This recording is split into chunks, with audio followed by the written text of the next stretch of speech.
Tous les nombres ont des diviseurs. L'ensemble des diviseurs d'un nombre se note div, le nombre, égale, accolade, l'ensemble des diviseurs séparés par une virgule, et on termine par une accolade. Pour rechercher les diviseurs d'un nombre, on procède comme ceci. Par exemple, les diviseurs de 18. On va toujours noter en première position A, qui est le diviseur de tout naturel, et en dernière position 18, qui sera le plus grand diviseur de 18. D'ailleurs, 1 fois 18 égale 18, les deux nombres vont ensemble.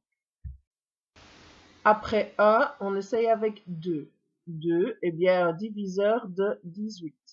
2 sera accompagné de 9. Pourquoi? Parce que 2 fois 9 égale 18. 2 se mettra en deuxième position et 9 à l'avant-dernière position.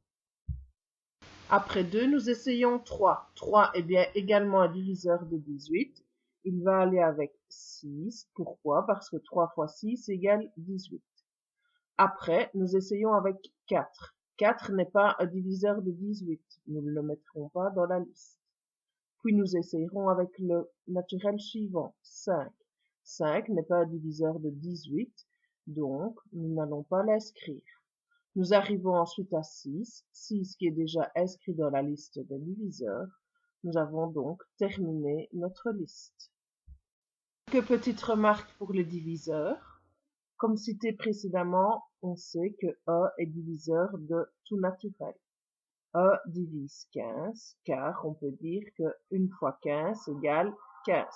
A divise également 30, car 1 fois 30 égale 30. Ainsi, A divise tous les naturels.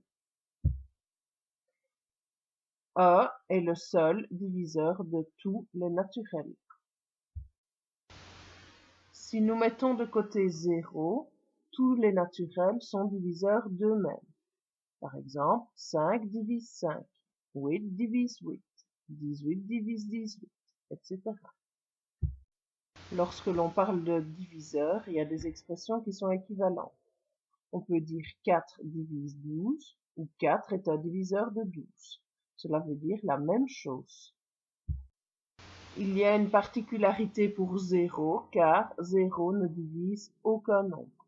On ne peut jamais diviser par 0.